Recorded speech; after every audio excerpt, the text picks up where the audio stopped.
Hi everyone, this is Crypto Guy in South Africa. So today I'm going to make a video about USDT to Tron.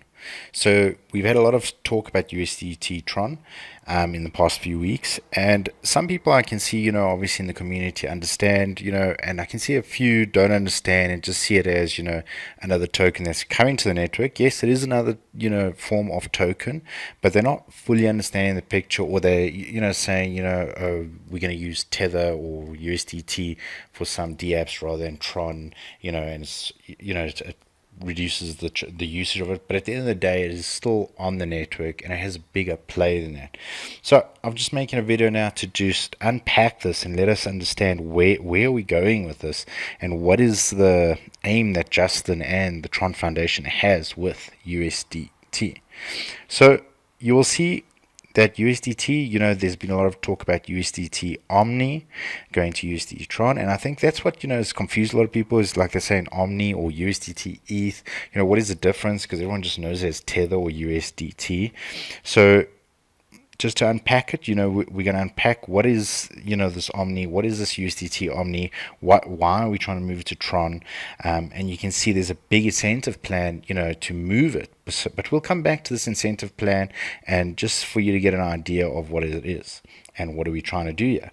So from a Tether perspective, you might be already familiar with this symbol. It's this little tether. It looks like this. It's got a website. But basically, they offer a stable coin. So, a stable coin, what do I mean by a stable coin? So, if we go to an exchange, you can see that you can trade, if we go to Binance, you can trade with the BNB market, where you go XRP, BNB, or any of these currencies to BNB. Or you can do it to BTC, or you can do it to a USD. And that's your Tether coin. Now, you could have done it with BNB and BTC, but there's always that argument that BNB and BTC are always fluctuating, whereas USDT will be more constant. So USDT is a stable coin where the value will not fluctuate as much as other coins.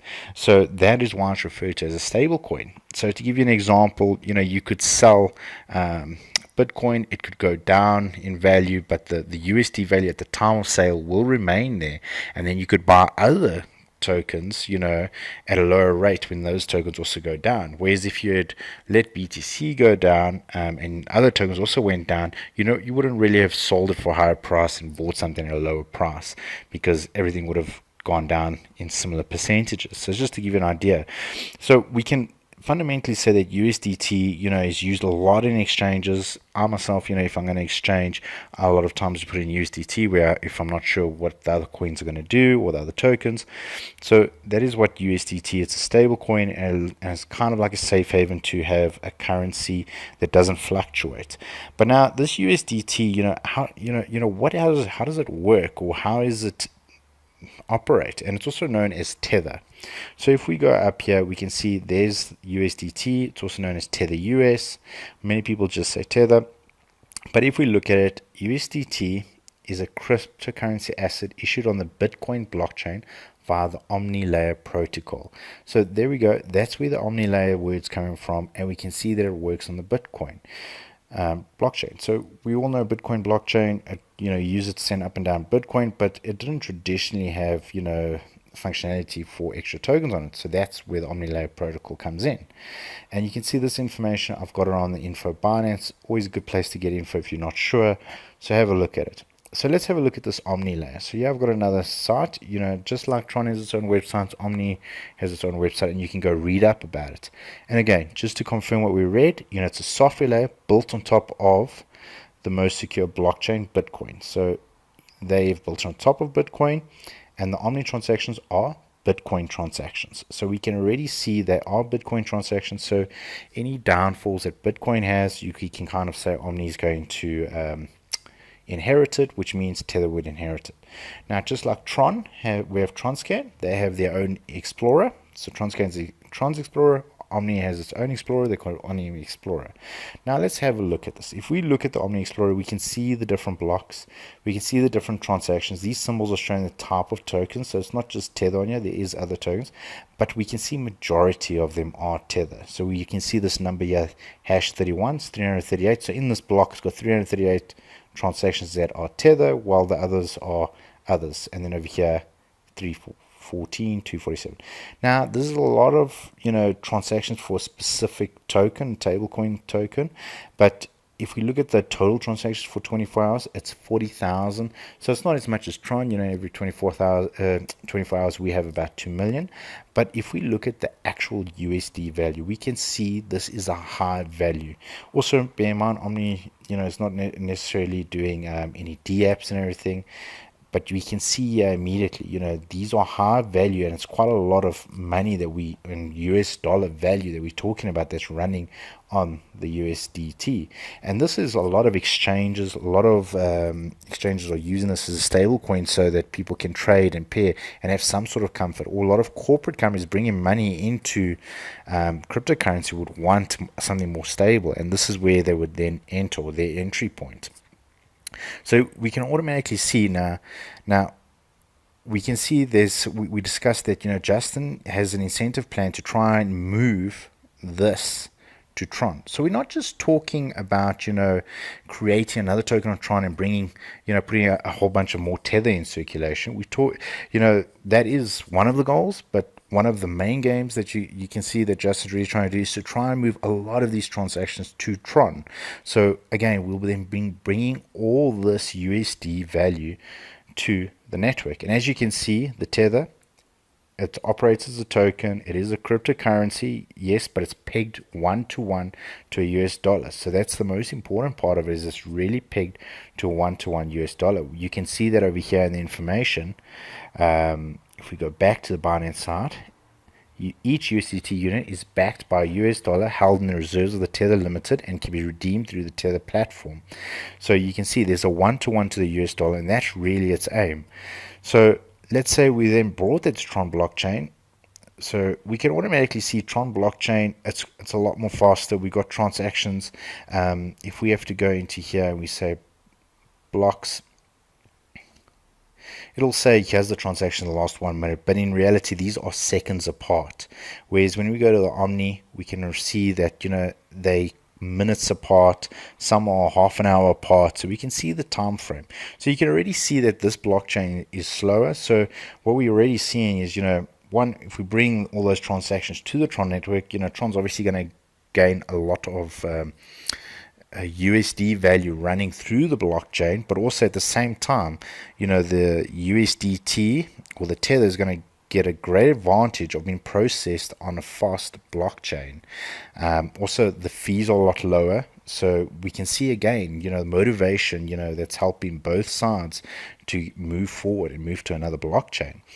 Okay, so let's have a look at this incentive plan. So now you can kind of understand, when we say, or when Justin or Tron Foundation says USDT Omni, so that's the Omni logo, but that's the Tether, but most people just know it as that symbol, because when you're in the exchange, you'll see that. And most exchanges, you don't always know which one they're using, because it's not just Omni, there is a little bit on Ether, the ETH network. So, but majority of it is on the Omni. So if we can move that to the Tron, we're not just saying, let's make another stash of Tether on our network. We're saying, let's try and move all that business. So imagine, having multiple exchange rather than using USDT Omni, using USDT Tron. That would be a big win for the Tron network, massive win.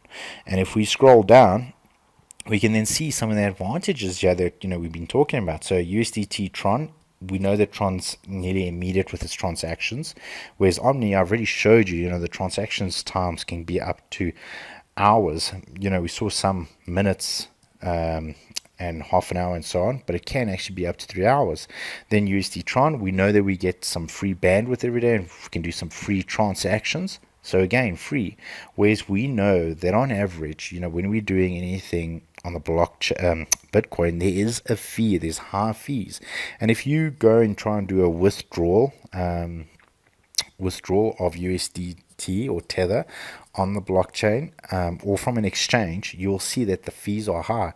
Now you might be saying, a lot of times most people don't ever withdraw Tether, but you can. So if you go to the Omni, you can Omni Explorer. From here you can create a wallet. There is a way to create a wallet. There we go. We can see over there you can create a wallet. So there's definitely a way to create a wallet. So you can create a wallet, withdraw it, and put it on this blockchain directly.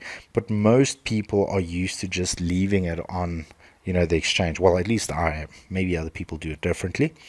And then, okay, use cases. So here, as I mentioned, it's mainly trading only.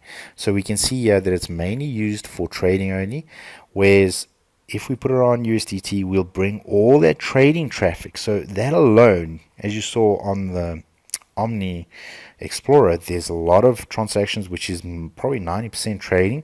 We'll bring that to the Tron network, and then we can use it with dApps. We can use it with BitTorrent. So we are now giving Tether another extra use case.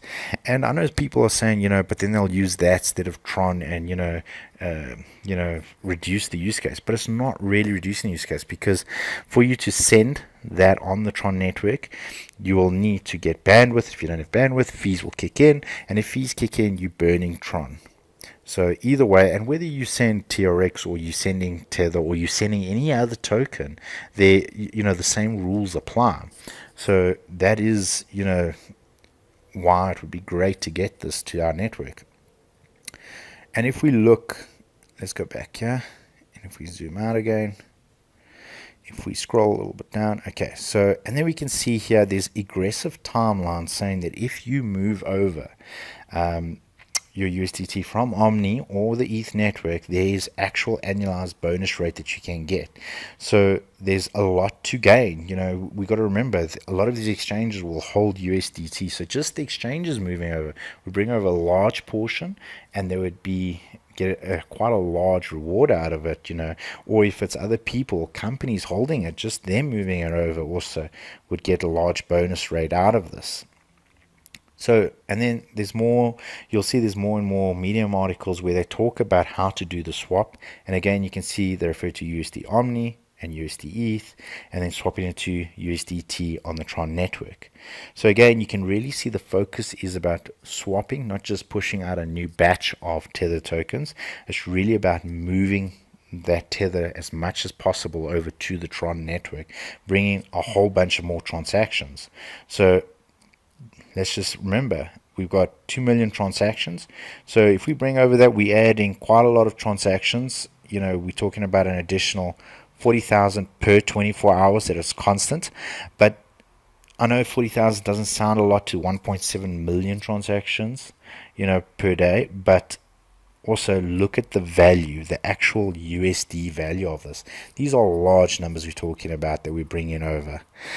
Those USD values could be, more than what Tron's processing in an hour. I haven't actually physically worked it out, but it is a large value. And let's go back here. If you go look at Just Sun, you'll see he's got a lot of tweets going on, and there's been last month, big focus on this. And I hope after explaining this, you can understand, the massive gains that Tron can make, with this move. But let's have a look at this picture. This is really the picture we want to carry on looking at, because we can see from a Tether perspective, they've got total authorized, and total authorized but not issued, and less quarantine tethered. Here's the amounts we're talking about, and then here's the amount in ETH circulation, and then again here we've got the total authorized amount for Tron. So Tron's already got 50 million. We're about a quarter away to overtake ETH, the Ethereum. But really, at the end of the day, what we want to see over the next few months is we want to see these two amounts decreasing and this amount increasing. If we see that, then we know we're moving a lot of those transactions over and not just increasing the Tether base over multiple blockchains. That's really what we want to see. And the more of that we see, the more currency we're going to be seeing coming to Tron, the more use cases increasing on Tron, and just making Tron more and more strong and powerful. And that's really what we want at the end of the day. We want to grow Tron, and we want to make it better. So yeah, I hope you found this informative, and I hope this gives you a better insight, why moving USDT or Tether to the Tron network is such a big play. All right, thanks.